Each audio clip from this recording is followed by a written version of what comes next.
Can you tell where Terry and I just got back from?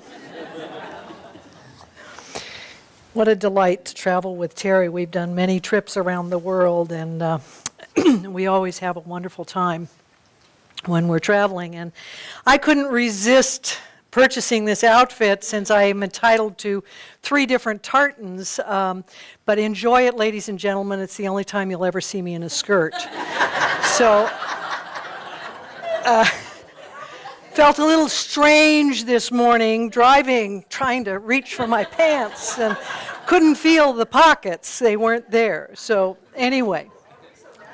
Yeah.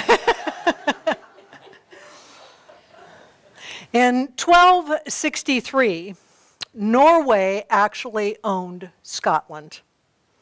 And King Alexander III of Scotland had made the decision that he was going to go to the King of Norway and say, we're ready to purchase our land back. We want to be the sole owners of Scotland. We want to be the rulers of Scotland. And so he reached out to the King of Norway, and the King of Norway kind of made this decision without letting him know that they were going to teach King Andrew and the Scottish folk a lesson. And so they got in their ships and they came over to Scotland, and they were going to attack them and let them know who was boss. And so they decided that they would attack the clansmen in the middle of the night so that they wouldn't know what hit them, so to speak. And one of the interesting things that transpired, however, was the king told all of his soldiers to take their shoes off because they wanted to sneak up on the clans. And so what happened was, if you know anything about Scotland at all, the thistle, say that 10 times quickly, the thistle is a flower, and actually it's a weed. And it's a little purple flower, and it's got lots of little spikes out of it, and if you touch it with your thumb or you step on it, trust me, it hurts. Well, one of these Norsemen just so happened to step upon the thistle and screamed out loud, and of course woke all of the clansmen up, and the Norsemen were defeated. And if we know anything at all, if you know anything at all about the Scottish heritage or the Scottish history, it's not a really nice history. There was a lot of gruesomeness in it. There was a lot of challenges in it from the past. It seemed as though they were always fighting. They were fighting the English. They were fighting within the clans, against the clans. The Protestants were fighting the Catholics to try and run the Catholics out of town. Of course, Queen Mary of Scots was beheaded because she was beheaded for treason, because she was trying to dispose of the Queen Elizabeth I. And so what we kind of begin to understand is that initially Scotland had a consciousness of victimhood. And they certainly lived it in their early years. And much like the Norsemen that stepped on the thistle, we often stay stuck where we are until we step on a thistle. And so often we're afraid to move forward in life because of a fear of the future. And so I'm sure all of us have known people who have stayed stuck where they are because it's a comfort factor in their job, in their marriages. They stay there because of the fear of the future, the fear of changing, the fear of moving on in life. And as the saying goes, change is what happens when the pain remains the same, becomes greater than the pain to change. Thus, the thistle factor. We sometimes step into the pain that forces us to grow in a new way, even when we don't want to. There was a group of women who were studying the Bible, and they got together and they were studying Molokai. And they came across a verse in chapter 3, verse 3, that stated, "For he shall return to refine and purify the people like silver." Now, the verse intrigued the people, intrigued these women, and they kept wondering, what did this statement really mean? Refine the silver, refine the people. And so one of the women volunteered. She said, I'll find a silversmith and I'll go check this out and I'll find out and I'll come back and I'll report to you what a silversmith might be able to tell me about it. So she found a silversmith and she asked permission to come in and watch him do his work. And when she got there, she didn't say anything about the Bible. She didn't say anything about what they were studying. And so she went in with this just real curiosity about what was this all about? What was happening? And so as she watched the silversmith, she noticed that he took the silver and he held it over the fire. And then he put it right dead center in the fire, the hottest place that could be. And the flames were all around it. And she asked the silversmith, why do you do that? Why do you put it there? Why can't you put it out around the edges of the fire? And he said, because putting it there in the heat, right dead center, washes out all the impurities or burns out all the impurities, because that's where it's hottest. So she said, if that's true, then I'm just going to sit here and do you have to watch the silver the whole entire time? And he goes, oh, I can't move. I have to stay put. I have to watch that piece of silver the whole entire time that it's happening. I have to keep my eyes on it. Because if the silver were left unattended, if it were left for one moment too long, the silver would be destroyed. The woman was silent for a minute, thinking about what she had just observed and what she had seen and what she had experienced. And she said, how do you know when the silver's done? How do you know when it's fully refined?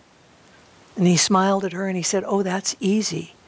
I just hold it up and I can see my image reflecting back to me. You see, all of us are going through a process. We're all going through the fire. We're all being refined. And we call that, in our spirituality, transformation. Being transformed into the image of the divine. Transformation requires us to see with new eyes. What that really means is a willingness to change how we see and perceive our world. Proust once said, the voyage of a discovery lies not in seeking new vistas, but in having new eyes. That means we are willing to change our perception of reality or what we think is real. And out of that comes our initial shift and the internal shift that begins to happen from within. Because see, when we see with new eyes, we expand our awareness to encompass far more possibilities in life than we're used to seeing. We shift from a place of inner limitations, of thinking small, of seeing only ourselves, and we begin to see others as wholeness. We begin to see ourselves as being whole. And as Einstein said, no problem can be solved from the same consciousness by which it was created. You see, we have to get new eyes. We have to see things in a different way. So seeing with new eyes means shifting and changing our consciousness. So what does consciousness mean in context of transformation? It is the quality of mind that includes our own internal reality. If I believe, for example, that my life is good, guess what? Life is good. That's all I see around me. However, if I see my life as terrible, we all know that's exactly what's going to be returned to me, are challenges and a life that is terrible. My consciousness attracts experiences that confirms what I think in my consciousness. Consciousness also includes our self-awareness as well as our relationship to the environment, to our world, and to other people. Simply put, our consciousness determines how we experience our world. Our founder, Dr. Holmes, tells us what I mean by consciousness is the power to know, and it's a self-knowingness. Through our consciousness, we come to know ourselves and others at a greater and deeper level of love, and that's with a capital L. Transformation of our consciousness is gradual, or it can be all of a sudden. It's as gradual as a flower growing, as a fruit coming out on a tree, or it's as sudden as something like hitting us over the head like a sledgehammer. And in that instantaneous transformation, we obtain new insight, new joy, new love, new understanding. The profound transformation of our consciousness is a shift in our way of seeing and our perspective of all of our relationships and the world. And usually transformations are long-lasting and life-changing for each and every one of us. I love to watch flags on windy days. Yes, it's the rain coming, I can tell.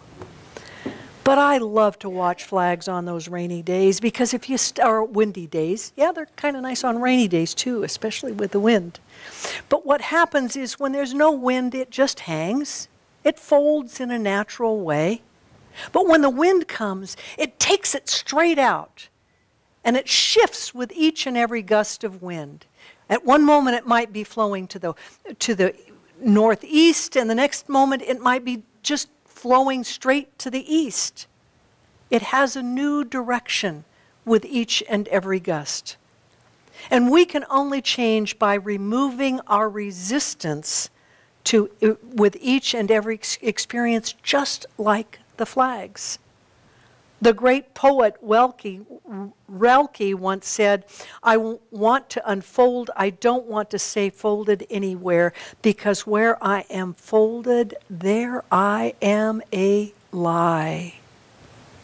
When I stay folded, I'm in hiding. I'm not allowing my true being to come forth."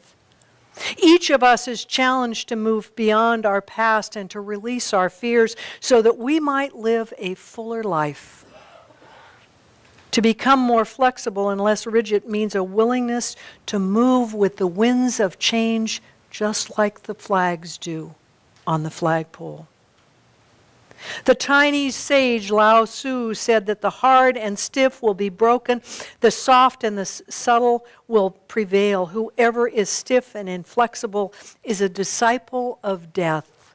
Whoever is soft and yields is a disciple of life. These changes cannot occur, however, unless we are willing to surrender. Much like the flag surrenders to the wind, we must be willing to surrender rather than choosing to stay in a place of victimhood, that place of rigidity and stiffness. One of my favorite authors, Joel Goldsmith, states, living between two worlds, that while we cannot see, hear, taste, touch, or smell the Spirit of God, we can experience it by opening the inner door. And what is opening the inner door? It is a willingness to surrender. Life contains continual wake-up calls for each and every one of us. Sometimes we have to hit rock bottom in order to hear the call that is beckoning us. Surrender for some of us in that moment when the suffering becomes so great that we finally give up and say, "Yes, God." And I'm sure we've all heard the stories of alcoholics or drug addicts who hit rock bottom and had to hit that rock bottom before they were able to move into that place of recovery. And my guess is that each and every one of us sitting here today, at some point in time in our life, hit rock bottom and decided to change. And when we let go and let God, when we truly surrender, we are in the middle of a spiritual practice that is so incredibly powerful that the core beliefs that we have been held captive by are dismantled and released and let go. And all of our resistance melts away, just like the impurities of the silver, and fear of the unknown is shattered. Our sense of oneness with God and all life can then be embodied, and a whole new world of infinite possibilities opens up to each and every one of us. We all see the pictures, too, of Jesus knocking at the door. And there are many pictures. If you go online and look, just look for that. There's about 5 or 6 famous paintings of Jesus knocking at the door. But did you realize, if you look carefully and closely, there's no door handle on the door? There is none to be seen, because you see, Christ can't go anywhere where he's not invited. God can't go anywhere where she's not invited. And we can't open the door. Only we can open the door. He can't open the door. Only we can, to begin our transformation process. And when we surrender, we're making that choice to open the door. We're inviting in a shift. We're inviting in transformation. We're inviting in a change in our consciousness because we've surrendered. We can't know, however, that someone or something is knocking if we're not listening. And in this day and age, knocking can be a real challenge. And there are so many distractions in our life. The election. Oh, wow. No, not at all. The helter-skelter, the running to and fro within our lives, the running to get the kids from school, running to an appointment, getting to church, whatever it is, there is that constant movement within our life that challenges us to listen. And Jesus chose to teach also about being alert with the parable of the wedding banquet. In Luke 12:36, he said, "Be like men who expect their master when he will return from the wedding house, so that when he comes and knocks, they will immediately open the door for him." That was 2,000 years ago. He was encouraging them to listen to the messages within. In Job 33:33, God speaks to Job and says, "Listen to me, be silent, and I will teach you wisdom." I will teach you wisdom, but we have to listen. And if we do not surrender, if we do not sit and be still, how will we ever hear the divine? In many of the parables that Jesus taught, he used agriculture in some form or shape to make his point. Just a few of the examples are the barren fig tree, the pruning of the vines, the mustard seed. And we all know, as gardeners, we don't make plants grow. Rather, we provide the conditions for the plant's natural growth to transpire or to happen. Just like we provide the natural growth for our Christ consciousness and our spiritual growth to open up by creating a fertile place for it to grow. And there's a couple of ways we can interpret the use of agriculture and seeds in many of the parables that he taught. 2 of those ways are with our looking at the seeds as our own potential and as the growth of our faith. You see, God calls us back to true beings with the tiniest of seeds in our life. And each seed contains the power of potential of what we can become and what we can be if we believe and if we have faith. The power within each seed can absolutely, positively never, ever be stopped.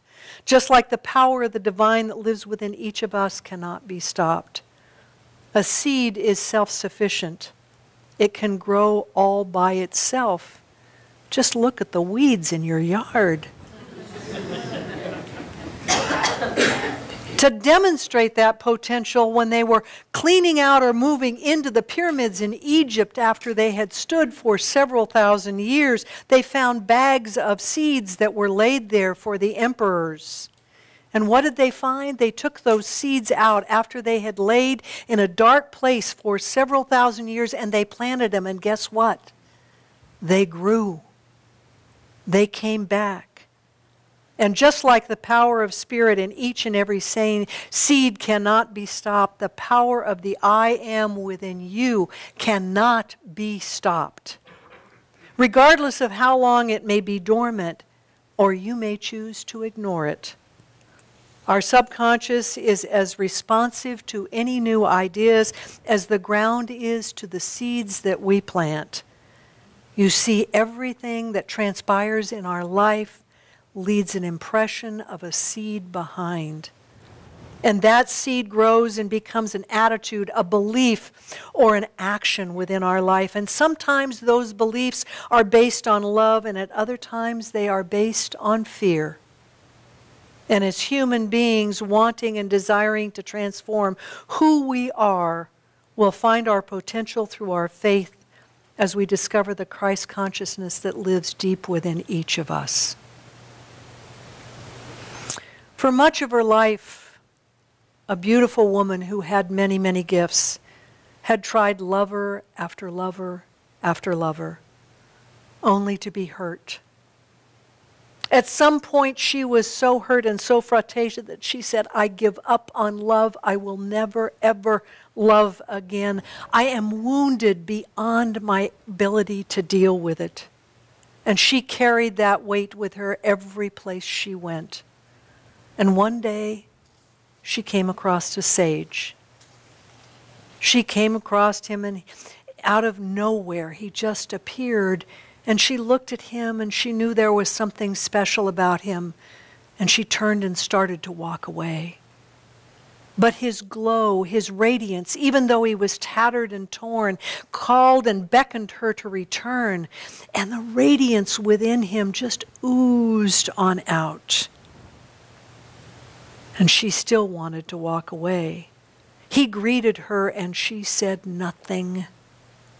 They stared at each other, and in that stare, the sage could see her wounds, could see her pain, could see the anguish that she had. And he said, why don't we sit down for a while? She just kind of plopped down out of exertion, out of tiredness. And then they shared bread and water together. And after they had eaten, they sat for a while in silence. And finally the sage looked at her and said, it is a simple fact that a flute can't make music if there are no holes in the flute. Why do you talk of me of holes and stupid flutes, you old man?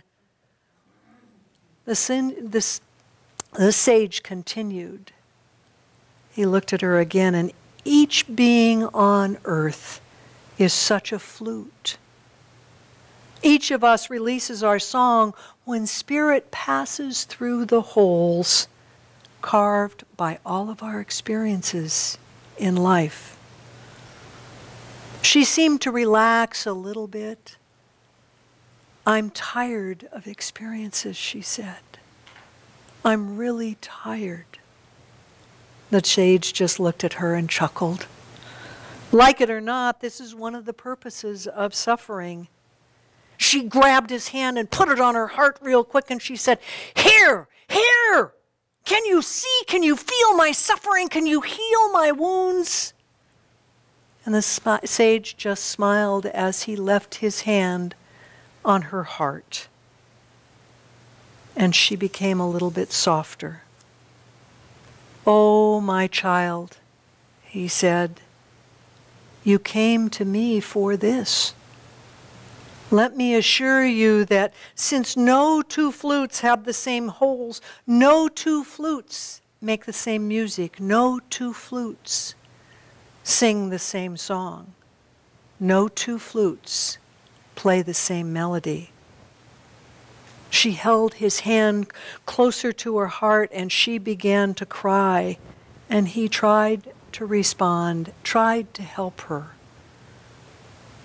It seemed as though all the tears of her fears, of her beliefs, of her experiences, of her frustration, of her anger were streaming from each and every wound in her mind, in her body, in her very being. And he took her face within his hands.